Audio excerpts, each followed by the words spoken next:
Okay, we're ready. Okay, so wants to be the victim in the room? You do? Okay, great. Can we have the microphone? I do. Okay. All right. Hi. See? Okay. Talk into the microphone. Yes. And tell us about your customer discovery journey. So my customer discovery journey has been very interesting so far. I've actually been able to take the product out, let people use it and try it, ask some questions. Nobody's gotten injured yet, which is good. I'm the only one that gets injured usually. Oh, are you the one with the Gates? Oh, okay, great. Yeah, so it's fun. I did my little survey, got some information for my sweepstakes and some colors. So I've really taken the advice and gone and started talking to people. I talked to my eye doctor, I talked to my chiropractor, all my doctors, everybody. All the doctors who are Everybody I go to. back together after you fall Yeah, that's off. right. Yep. So it's been good so far. It's easier every time you start talking about it, the more you like don't stumble. This is absolutely true. The more you talk about it, this is the same as true for when you're pitching. The more you talk about it, the more you practice, the easier it is. And you learn stuff about certain people that might work for them, that might not work for someone else. I've divided into 4 different categories. So I'm trying to like figure out which touch points work for which category of people. Yeah, so what we're doing is profiling. Everybody thinks that bad, but it's not bad. Perfect. Especially if you're just trying to understand people. Yep. Sounds good. Okay. All right, so let's go online. Thank you. Good job. If somebody wants to unmute, nobody's raised their hands, but if we have a volunteer that wants to unmute and share, please feel free. Or I could call out on somebody. Let's just pick randomly. Jared? Headed? All right, Jared, are you ready? First of all, Jared, we should probably ask if you were able to attend the class on Tuesday. The video is not ready yet. It will be ready by Friday. Jared, if you want to unmute and share. Yeah, I did. I missed that. Okay. I was here on Tuesday. Great. I'm actually just about to hit the road to get out there. I just got out of what I was doing. Oh, where are you driving? I'm about to be. Okay, Okay. well, we don't have to call on you. No, we definitely do not. Pay attention to the road, Jared. How about Nate Rose? He was the first one in Nate. the Zoom today. He is definitely Hi. online. Hi, I am here. Yes. And I was here on Tuesday as well. Now, Okay. it was a challenging class last Tuesday for me specifically in just trying to get. Can we listen, please? I can't even hear what he's saying. Go ahead, Nate. Sorry. Can you hear me? I'm sorry. No, it's not you. Okay. So I found it challenging and just formulating the questions appropriately without leading my customers or potential customers.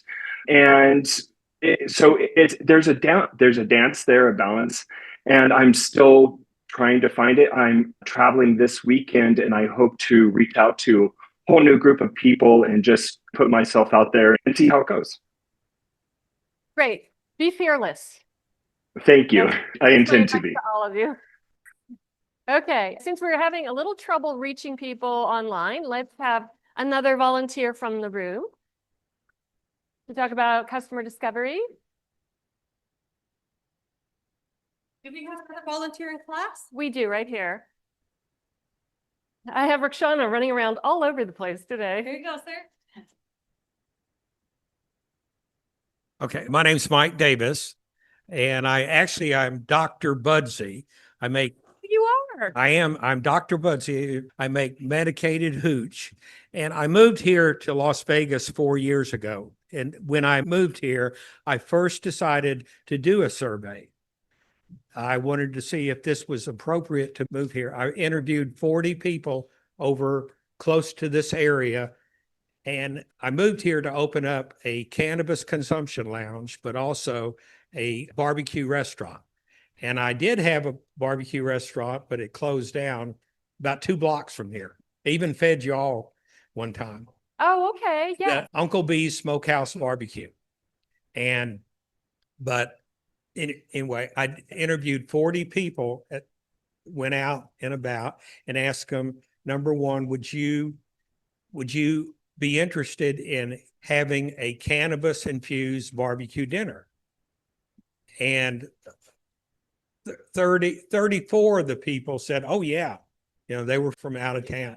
Six of the people said no, but we're here in Las Vegas, so we probably would. So all 40 of them said that they would.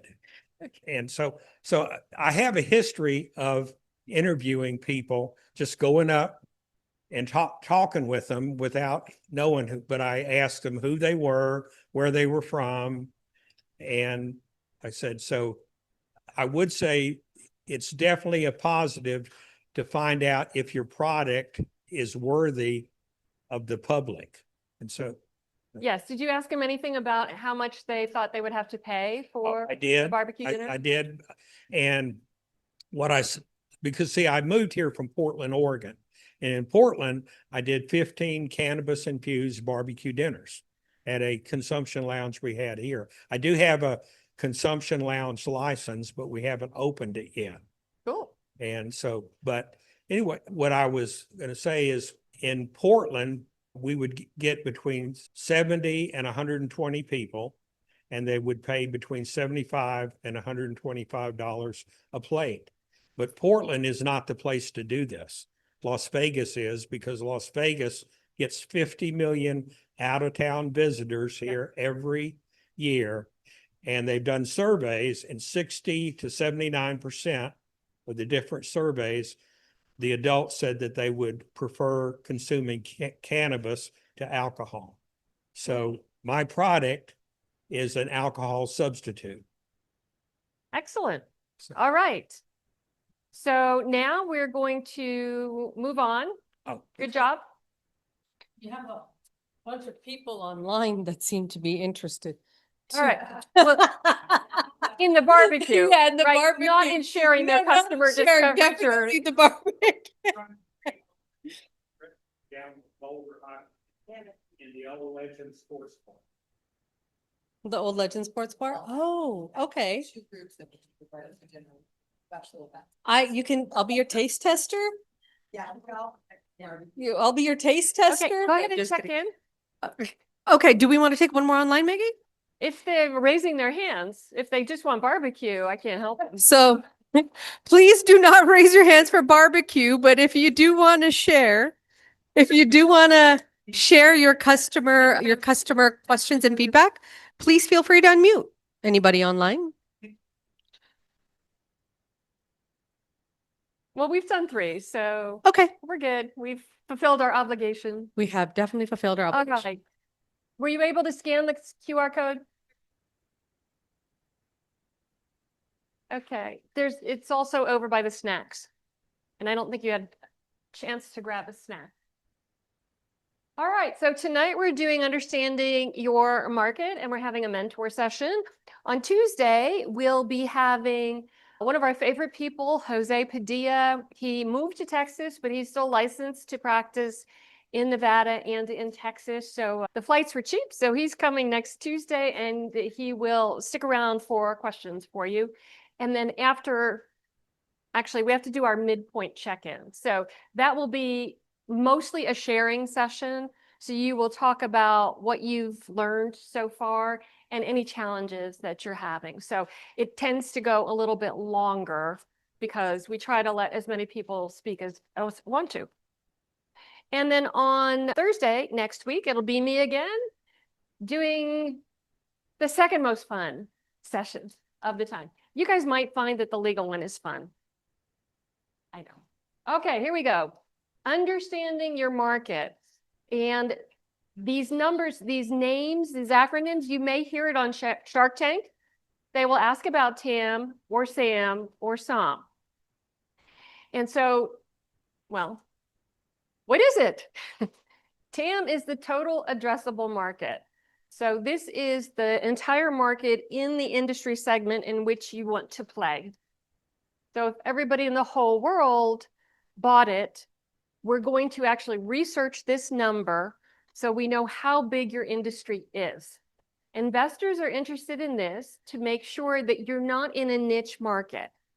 So, but you're not going to find out if you're in a niche market until you get to SAM.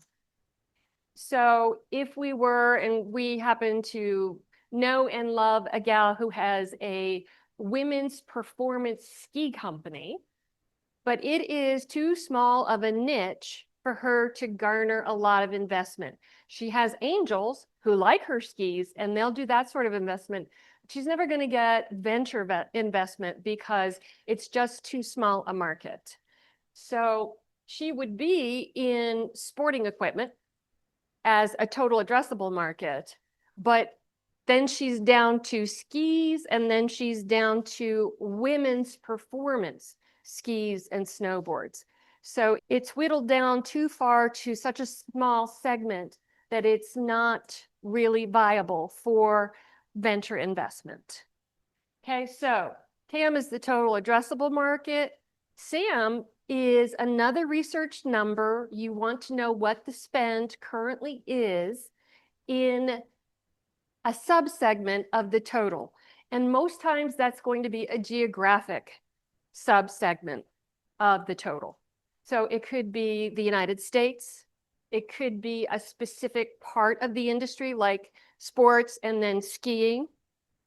So it's just going to be a subset. So these numbers do get smaller, which is why we like to see them depicted in a stacked Venn diagram, which is what this is. Now, SOM, and I actually had one founder argue with me extensively last cohort about SOM. What I want to see for SOM is not the same thing as what other people want to see. So your obtainable market is a time-bound projection of your sales. So now you're taking your knowledge about the whole market and then your segment, and then you're saying, I think I can get to X dollars in revenue in 3 years or 5 years. Or if you're something that classically takes a long time, like pharmaceuticals, medical devices, where you've got a bunch of hoops that you have to jump through because of regulation, your timeline is going to be longer. But if you have an app that is something that the general public is going to use, then your timeline will be shorter. Yes, Sadia?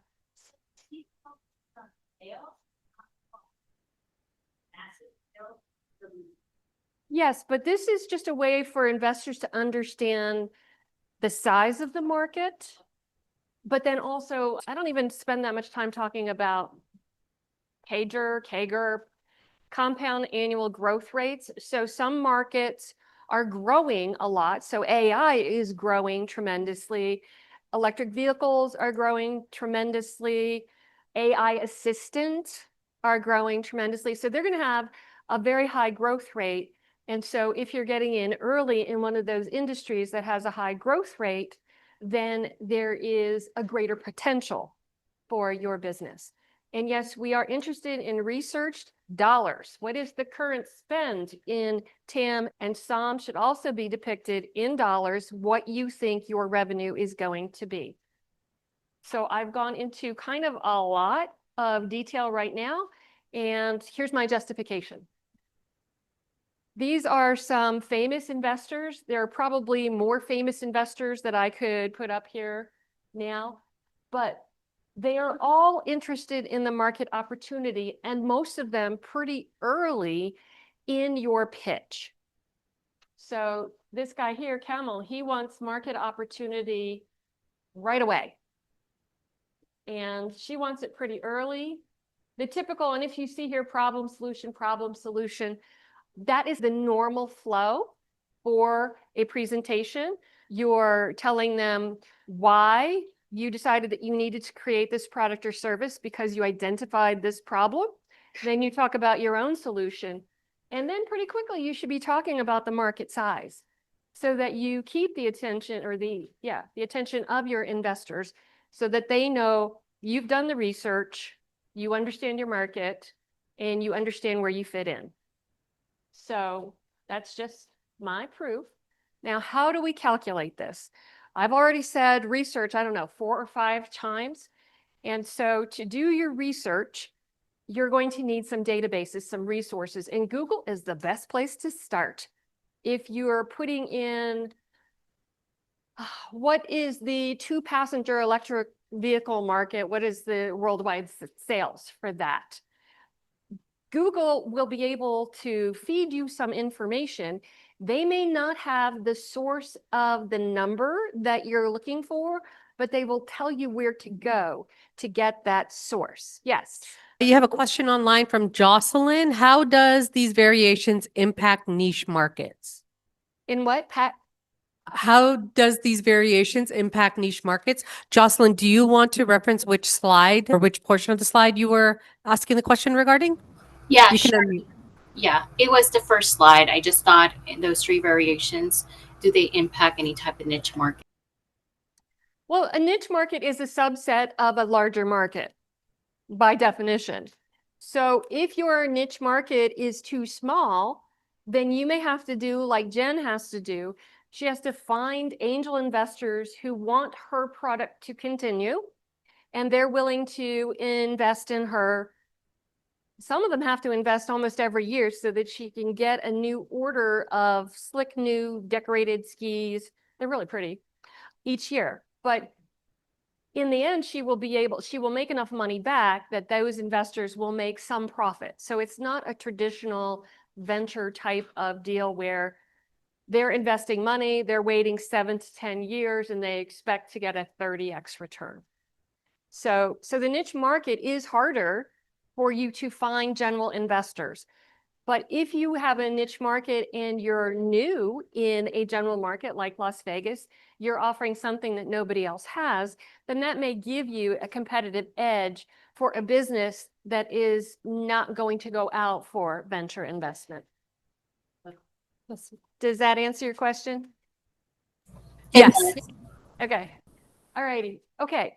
So Google's going to be a good place to start. They're going to tell you that Statista has your data, or LexisNexis has a report on that, or IBISWorld has a report on that. And so I have a resource at the end of the presentation. The research librarian at UNLV will help you do research. And so if you ask your questions of Google and you can identify which report you would like to see, he can get that for you. So, and he can even do a little bit more research. So he is willing, his name is Patrick, great guy. He's willing to talk with you to understand what it is that you're looking for, but you can't come in and say, okay, I have an app and it does this, right? That is not specific enough. Yes, Sadia.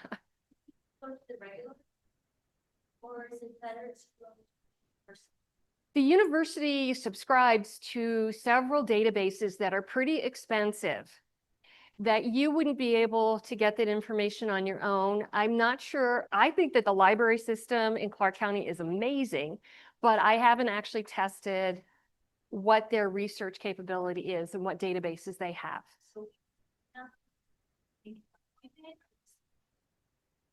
I would start with an email, say, hey, you know, Maggie, she told me your name, gave me your email, and this is what I'm working on. So you'll be able to take a picture at the end. All right, large companies that are considering creating a new product or buying an emerging product, they're going to hire Forrester or Gartner to go out and do a $25,000 project to figure out what the market is made up of. We can't afford that. So we're just going to do the best that we can with the databases that we have available to us through UNLV and UNR. Okay, so here are examples. Sometimes if you're disrupting and making a new category, you have no idea how big the market is, but you have to start somewhere. And so in the very first pitch deck that the Uber guys did, they identified their total addressable market as the transportation market. So transportation worldwide was 5.7 trillion. This was back in 2007. And so transportation worldwide included air freight, it included ocean freight, it included train freight, it included all of these things in all of the countries of the world. Okay, so it's a really huge market. And then to make it smaller and more approachable, for their addressable market, they gave a couple of different scenarios. So in a best case market, they would be the leader in these point-to-point rides that were not taxis and would make $1 billion in revenue per year. Realistically, they thought they could get 5% of the taxi traffic in the top 5 cities in the US. And so that was something that they could research. They could see what the taxi revenue was in the largest 5 cities. And then their worst case would be that they would just remain a 10-car subscription service for people, 100 clients. So they didn't know what they were doing, right? So they were just trying to say, okay, we've really studied the market. This is what we think is possible. Best case, realistic case, worst case. And they were okay with the worst case too. But their revenue in 2024, this is 2024, I check it every time before I do a presentation, was 44 billion. That's last year, 44 billion. So they have way overshot their $1 billion per year in revenue, but then they've added other services as well. So there's Uber Freight, there's Uber Eats, there's Uber Mobility, and I don't know if they still do, probably in bigger cities, they still have Uber scooters and Uber bikes and things. They have Uber Pet too now. Wow. Uber Pet, so you can move your pet around. Did they really? Uber Helicopter, Uber Chopper. Yes, Why it's 5%? that was what they picked. Okay. Is it, no, for example, if we calculate what number? What do you have to use? Something that seems reasonable and not overly optimistic. 5% is good. Well, it depends on, again, you're going to do the research. So what they did is they went and they found out what was the taxi revenue for top 5 cities, which I imagine is New York, Boston, Chicago, not LA, because people don't take taxis in LA. So Vegas, which used to have like so many taxis, it was such a nightmare here. And I don't know, you know, some other sort of metro city, maybe Fort Worth, Dallas, I don't know. Top 5 cities. Okay, so they were actually looking at the ranking of the revenue of taxi services. And then when they added it together, trying to project how long it would take them to penetrate each market, they just landed on 5%. Right, here's an Airbnb example. And so Airbnb actually started with air mattresses, hence the air part of it. There were a couple of kids living near Moscone Center in San Francisco, and they knew how difficult it was to get a hotel room when there was a big convention in town. And so they thought that they would be able to just throw an air mattress on the floor and rent out a room, and that would help cover their rent. So that's how that got started. So they knew that people who would be willing to sleep on an air mattress on the floor were not the Four Seasons travelers. They were going to be more cost conscious. So they looked at the number of trips that were booked worldwide. That was worth 1.9 billion. And the budget in online trips, which is what they figured that their customer category would be, was 532 million. And then this is actually not dollars. These are events, which I actually don't recommend talking about the number of users. We're interested in dollars, but they get there. Okay, and then trips with Airbnb, they figured they could get 10.6 million out of the 532 million. Okay, now to get to a dollar amount, they figured that their average fee, it's not what they were paying for the lodging, but the fee that they were going to make was $20 per 3-night trip for a convention, times the 10 million that they thought they would have. So they created a $200 million revenue projection for 2008 to 2011. So they used a 3-year timeline.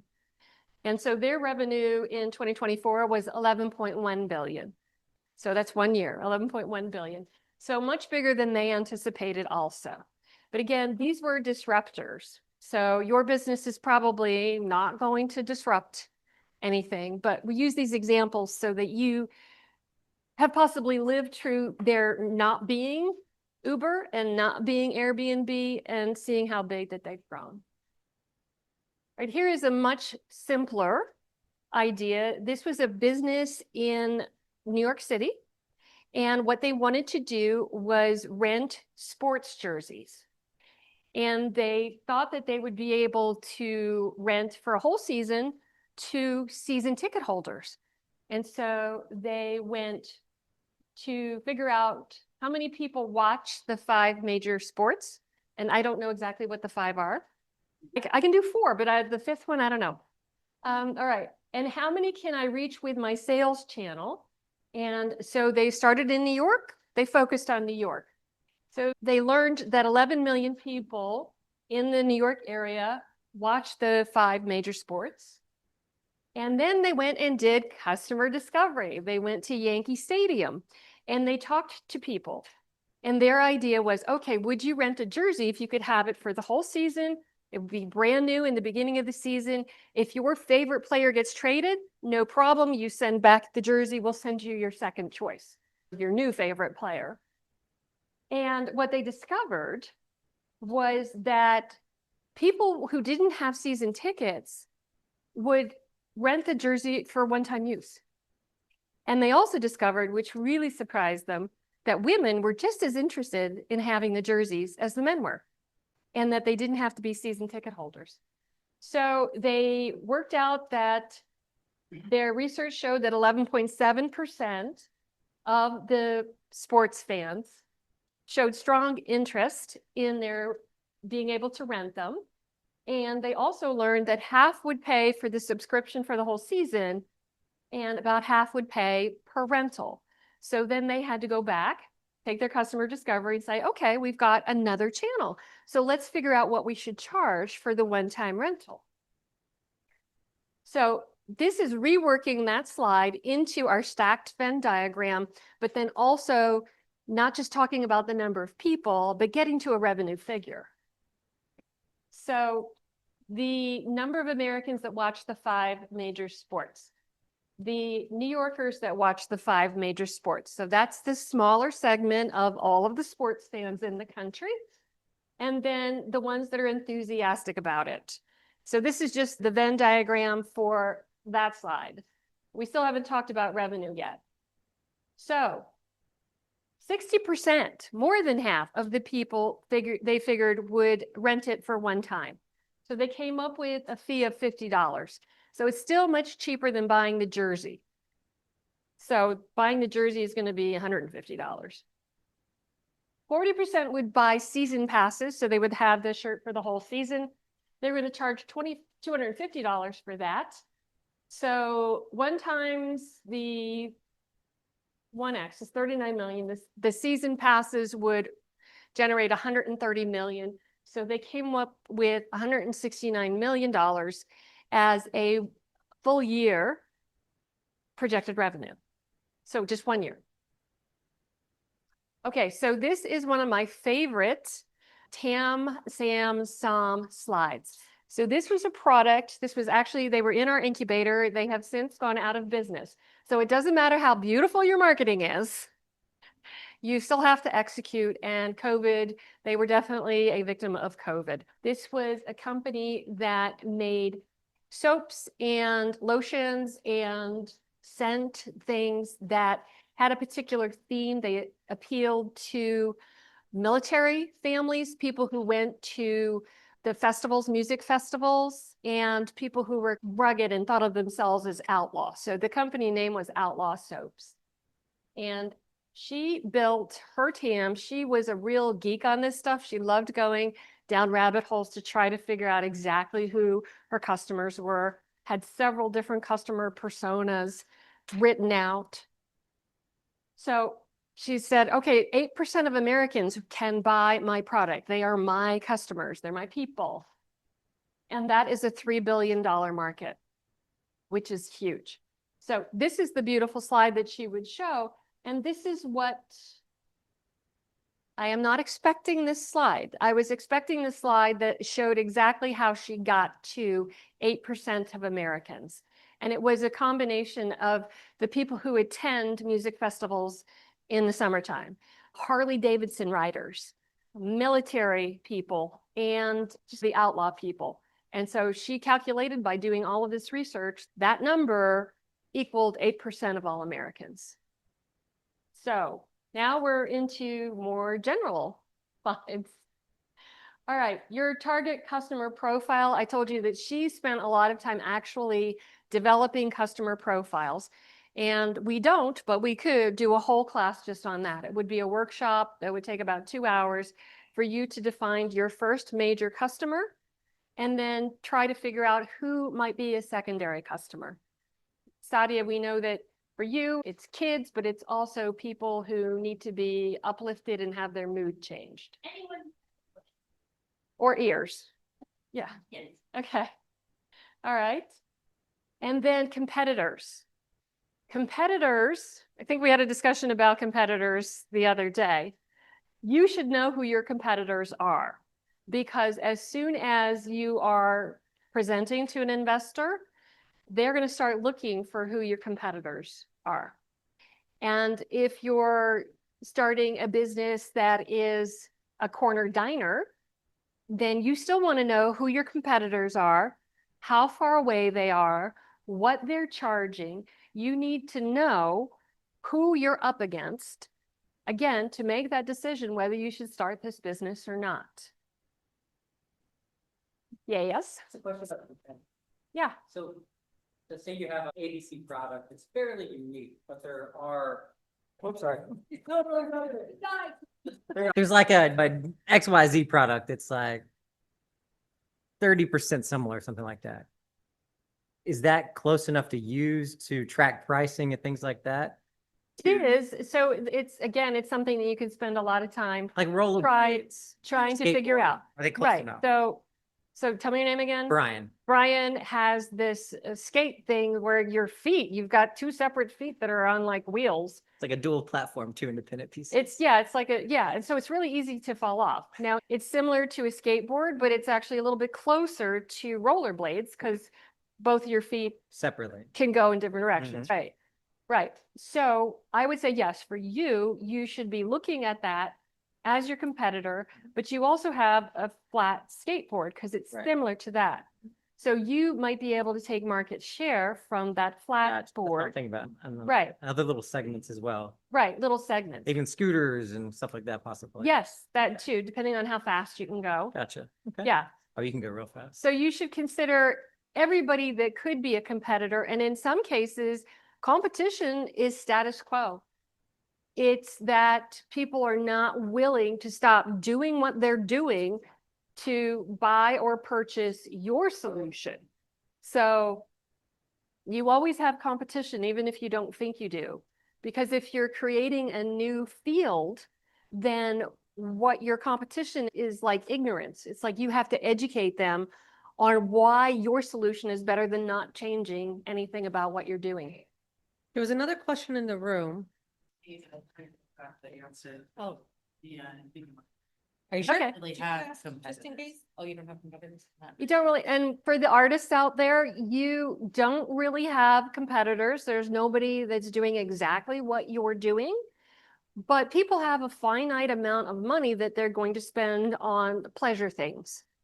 And so you have to find out what the characteristics are of your customer, what makes somebody interested in your art. And then you need to find more people like that. Yes. Go ahead, Jocelyn. I actually met with some people that are in the same market as me. I'm independent consultant, I would say consulting and HR services. And of course, since they see me now, potential competitor, they're not really going to disclose market pricing. It's hard to work with other consultants and trying to see how they're pricing their products out. Any suggestions? Well, I have a couple of suggestions. So instead of trying to work with direct competitors, you should be looking for other consultants that have complementary services so that you two can help each other gain business. But when it comes to the direct competitors, you do want to keep an eye on what they're offering and whether you think that you need to offer something similar or better or ignore it.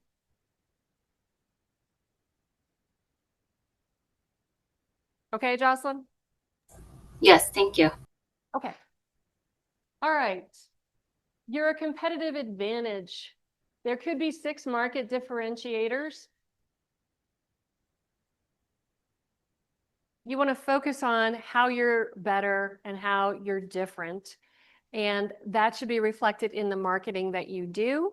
And if you are just breaking into an industry like a consultant, then you want to get testimonials about how you have helped them. If you're opening a restaurant, then you want fabulous reviews, you want great pictures of your food. Your images should evoke the kind of emotion that you want people to have when they're in your restaurant.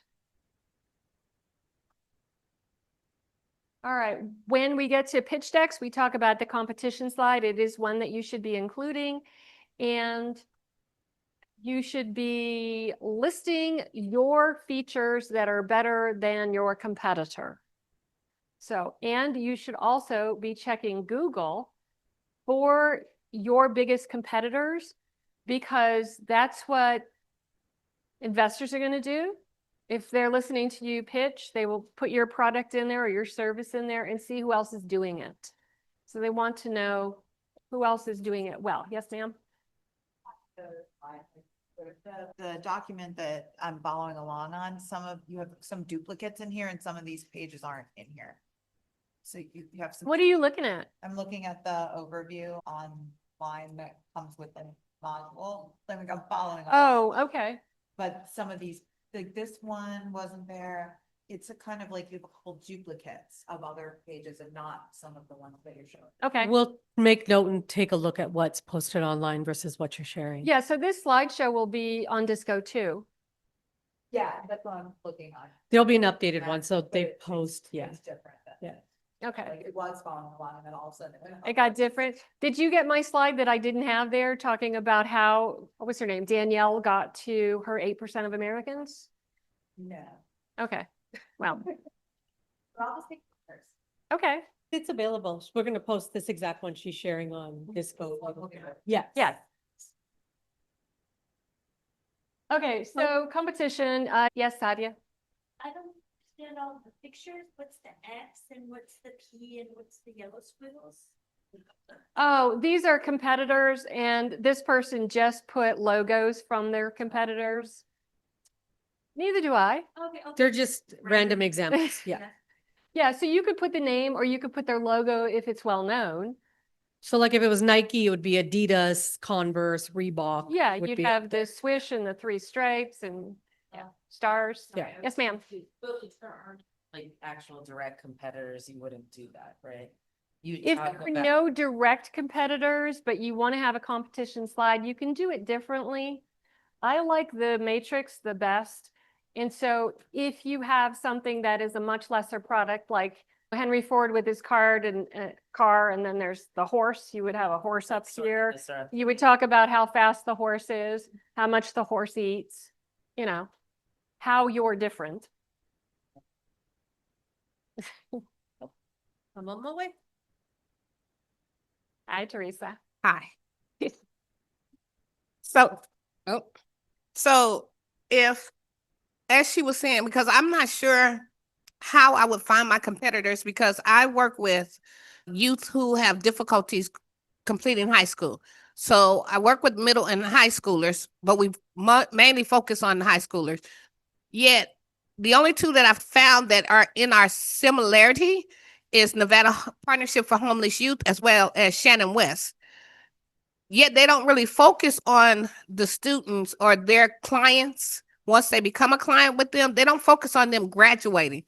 Their focus is on transitioning them into life skills and getting housing. So this would be one of your differentiators. Okay. That you're focused on making sure that they get their high school diploma, Right. which is going to set them up for a better life, the potential to go to college.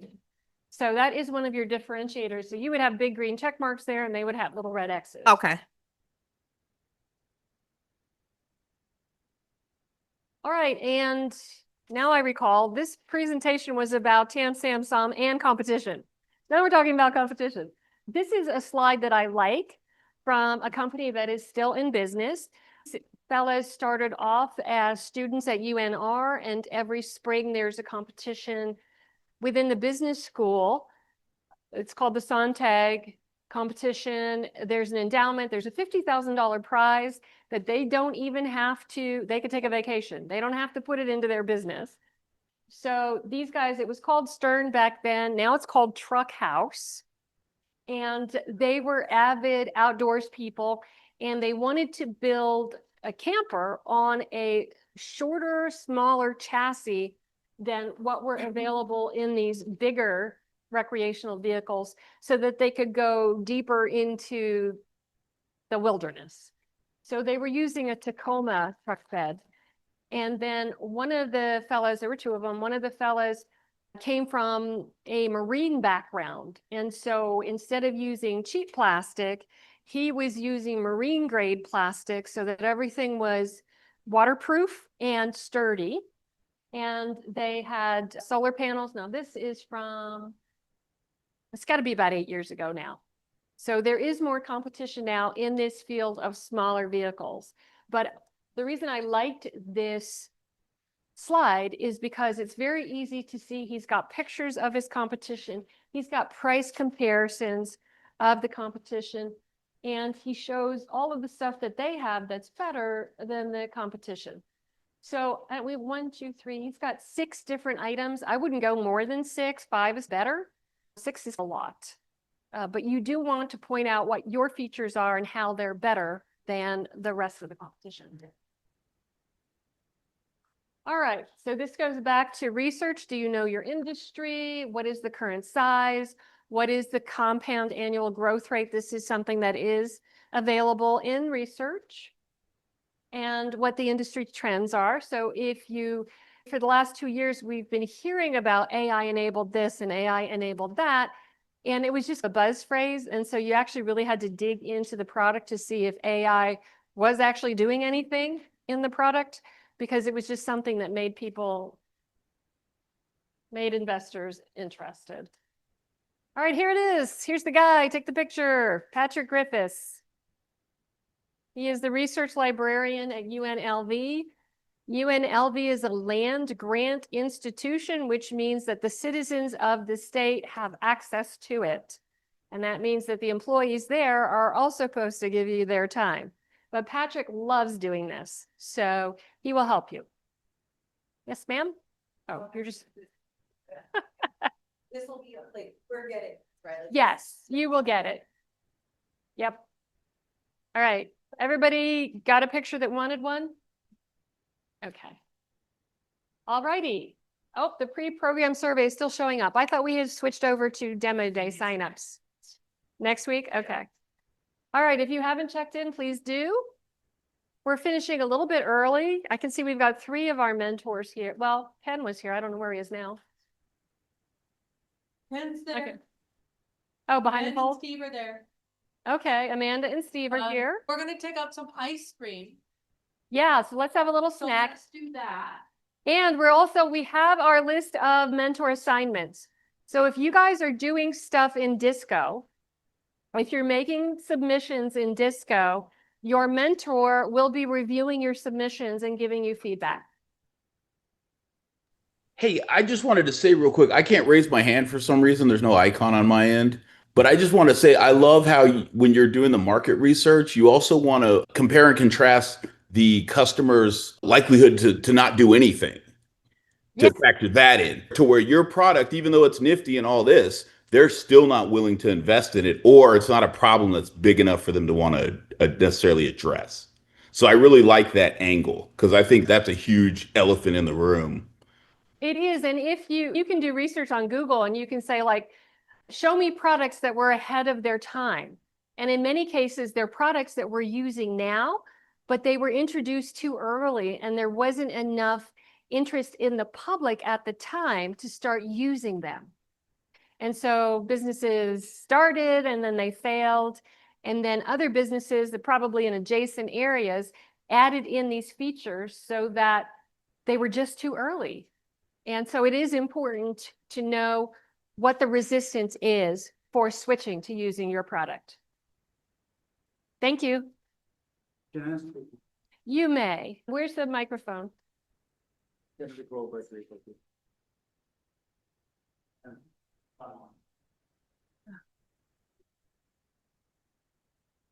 Which one? The, Okay. the question about this picture. So if we will look carefully at this, it's like these guys say that they have all this design of raw materials and something else, and they're better than other people, and their price is lower. Yes. But usually it's, how can we prove that it's not a fairy tale? So it's just a picture they want to show. What is behind this picture? Or we can create the same So they picture. actually one, they built one. And so for that Sontag competition, they invited people to go outside and look at it. But again, they look at their van, at their product, and there are no product of other company stay near to compare and to prove that they tell the truth. Well, this is When we create, when is like, when we create our deck, yeah. how deep we have to go with this analysis. So Well, if your product is software, then many software has a free trial period. And so people would be able to test whether what you're saying is true or not. So you have to be truthful. rules, it depends from what side you look on it. Okay, I guess truth is somewhat subjective, but if it's, people are going to test you. Okay. So best to be 100% truthful. All right, they have brought out the ice cream. So if you guys want to go grab something, please enjoy. And then we'll get started with the mentoring at 7 o'clock. Thank you, Pastor. Thank you.